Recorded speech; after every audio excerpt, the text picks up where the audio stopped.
Quick and easy ஒரு lunch box ரெசிபியோட நான் உங்கள் friend Jaya Srinivasan. Welcome to veggies recipes. அரைக்கீரை மசாலா ரைஸ். இதுக்கு தேவையான பொருட்கள், என்ன ப்ரொசீஜர், என்ன வேரியேஷன்ஸோடலாம் பண்ணலாம், டீட்டெயிலாக பார்க்கலாம். வீடியோ ஸ்கிப் பண்ணாமல் பார்க்கலாம் வாங்க. தேவையான பொருட்கள்: மல்லித்தூள் 2 டேபிள் ஸ்பூன், மிளகாய்த்தூள் 1 டேபிள் ஸ்பூன், ஜீரகத்தூள் 1 teaspoon, garam masala 1/2 teaspoon, salt தேவைக்கேற்ப, ஜீரகம் 1 டீஸ்பூன், மஞ்சத்தூள் 1/2 டீஸ்பூன், இஞ்சி பூண்டு துருவினது 2 டேபிள் ஸ்பூன், தாளிக்க 4 கிராம்பு, 2 துண்டு பட்டை, 2 சின்ன ஏலக்காய், ஒரு பெரிய ஏலக்காய், ஒரு மசாலா இலை, நெய் 2 டேபிள் ஸ்பூன், எண்ணெய் 2 டேபிள் ஸ்பூன், 2 பச்சை மிளகாயை ஸ்லிட் பண்ணி வச்சுருக்கேன், 2 மீடியம் சைஸ் வெங்காயம் பொடியாக கட் பண்ணிக்கணும், 2 மீடியம் சைஸ் தக்காளி பொடியாக கட் பண்ணி வச்சுக்கணும், ஒரு கைப்பிடி கொத்தமல்லி பொடியாக கட் பண்ணது, அரைக்கீரை ஒரு சின்ன சைஸ் கட்டு நல்லா க்ளீன் பண்ணி நல்லா 4-5 தடவை வாஷ் பண்ணி பொடியாக கட் பண்ணி வச்சுக்கணும். 200 கிராம் அரிசியை நல்லா வாஷ் பண்ணிவிட்டு 1/2 hour தண்ணி ஊற்றி ஊற வச்சு வச்சுக்கணும். அதுக்கப்புறம் குக்கரில் சாதம் வடித்து வச்சுக்கணும், உதிராக இருக்கிற மாதிரி. 1/2 டேபிள் ஸ்பூன் நெய் விட்டு நல்லா அப்படி டாஸ் பண்ணி விடுங்க. சாதம் ஒன்றோட ஒன்று ஒட்டாமல் உதிரியாக நல்லாயிருக்கும். நான் வீட்டு சாப்பாடு ரைஸ் நான் எடுத்துகிட்டு இருக்கேன். நீங்கள் வேணால் பாஸ்மதி ரைஸ், ஜீரக சம்பா அரிசி இது வேணாலும் நீங்கள் எடுத்துக்கலாம். ஒரு அடி கனமான பாத்திரத்தில் எண்ணெயும் 1 டீஸ்பூன் நெய்யும் சேர்த்துருங்க. எண்ணெய் சூடானதும் பட்டை, கிராம்பு, ஏலக்காய் எல்லாத்தையும் தாளிச்சிடலாம். கொஞ்சம் வதக்கி கொடுத்துட்டு 2 பச்சை மிளகாயும் 1 டீஸ்பூன் ஜீரகத்தையும் சேர்த்துருங்க. நான் இந்த நேரத்தில் ஜீரகம் சேர்க்க நான் மறந்துட்டேன், நான் கடைசியில் சேர்த்துருக்கேன். துருவின இஞ்சி பூண்டு சேர்த்துட்டு நல்லா வதக்கி கொடுங்க. பச்சை வாசனை போக நல்லா வதக்கி விடுங்க. இஞ்சி பூண்டு பேஸ்ட் போட்டதுமே எப்பவுமே அடியில் ஒட்ட ஆரம்பிச்சிடும். அடியில் ஒட்டாமல் கைவிடாமல் கிளறி விடுங்க. இப்போது வெங்காயத்தை சேர்த்து நல்லா வதக்கி கொடுக்கலாம். வெங்காயத்தை கண்ணாடி பதத்துக்கு வதக்கினா போதும். அதில் இருக்கிற ஷார்ப்னஸ் குறைஞ்சா போதும். அந்த அளவுக்கு வதக்கினா போதுமானது.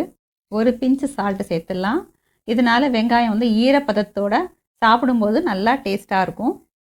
வெங்காயம் நல்லா வதங்கிடுச்சு. இப்போ மஞ்சத்தூள், மிளகாத்தூள், மல்லித்தூள், ஜீரகத்தூள், கரம் மசாலா, உப்பு சேர்த்து நல்லா மிக்ஸ் பண்ணி கொடுங்க. மசாலா எல்லாம் நல்லா பிளெண்ட் ஆகணும். அதே நேரம் அடி பிடிச்சிடக்கூடாது.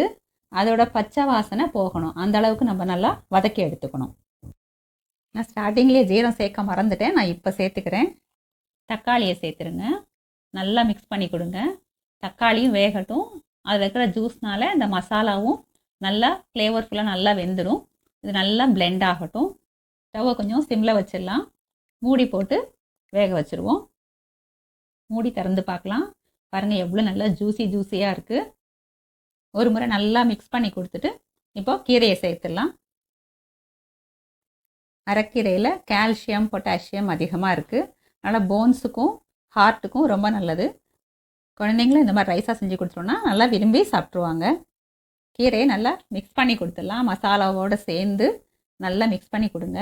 இப்போ பார்க்குறதுக்கு கீரை நிறைய இருக்கிற மாதிரி இருக்குது. நல்லா வதக்கி கொடுத்துட்டு வெந்ததுன்னா கொஞ்சமாக ஆகிடும் குவான்டிட்டி. இப்போ கீரை முக்கால்வாசி வெந்துடுச்சு. கொஞ்சமாக நம்ம தண்ணி ஆட் பண்ணிக்கலாம். இப்போ அதில் நல்லா மிக்ஸ் பண்ணி விட்டுடலாம். பாருங்கள், இப்போ குவான்டிட்டி நல்லா குறைஞ்சிருக்கு. மூடியை திறந்து பார்த்துடலாம். பாருங்கள் எவ்வளோ சூப்பராக வெந்திருக்கு. நல்லா நம்ம போட்ட அந்த தக்காளி, கீரை, வெங்காயம், மற்ற மசாலா எல்லாம் வந்து நல்லா ஒன்று போல் பிளெண்ட் ஆகிருக்கு. ஒரு தடவை நல்லா மிக்ஸ் பண்ணி கொடுத்துருங்க. எப்படி கலர்ஃபுல்லாக இருக்குது பாருங்கள். இப்போது ரைஸை கலந்துடலாம். ரொம்ப ஈஸியாக செஞ்சிடலாங்க. சாதம் நம்ம தனியாக குக்கரில் வச்சிட்டோம் அப்படின்னா ஒரு பக்கம் நம்ம அந்த கீரையை வதக்கணும் அப்படின்னா இது ஆறத்துக்குள்ளே சாதம் எடுத்து இதில் கலந்தால் ஆகிடும். சீக்கிரம் ஃபாஸ்ட்டாக பண்ணிடலாம். இப்போது 1 டீஸ்பூன் நெய்யை சேர்த்துருவோம். இப்போ நல்லா மிக்ஸ் பண்ணி கொடுத்துருங்க. ஜென்டலாக மிக்ஸ் பண்ணுங்கள், சாதம் குழையாத அளவுக்கு. ஆனால் சாதம் குழையாது. நம்ம வந்து சாதத்தை வந்து ஆற வச்சதுனால குழையாது. நல்லா மிக்ஸ் பண்ணி கொடுங்க. இதை வந்து இன்னும் ஹெல்த்தியாக பண்ணணும் அப்படின்னா நீங்கள் முந்திரி பருப்பு நெய்யில் வறுத்து சேர்த்துக்கலாம். இல்லை நிலக்கடலையை வறுத்து நீங்கள் சேர்த்துக்கலாம். பாலக்கீரையை சேர்த்து செஞ்சாலும் நல்லாயிருக்கும். கண்டிப்பாக ப்ரிப்பேர் பண்ணி பார்த்துட்டு கமெண்ட் பண்ணுங்கள். நல்லா மிக்ஸ் பண்ணியாச்சு. இப்போ ஒரு மூடி போட்டு 1 நிமிஷத்துக்கு வேக வைக்கலாம். ஏன்னா அதோடய ஃப்ளேவர்ஸ் எல்லாம் ஒன்றா பிளெண்ட் ஆகட்டும்.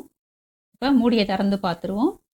பாருங்கள் ரொம்ப சூப்பராக இருக்குது. நல்லா வாசனையாக இருக்குது. இப்போ கொத்தமல்லியை சேர்த்துடலாம். ஃபைனலாக 1 டீஸ்பூன் நெய் சேர்த்துடலாம். இதனால் நம்ம லஞ்ச் பாக்ஸ் எடுத்துகிட்டு போகும்போது பாக்ஸ் தரத்தவே நல்ல ஒரு வாசனையாக இருக்கும். சாப்பிட்றதுக்கும் நல்லாயிருக்கும்.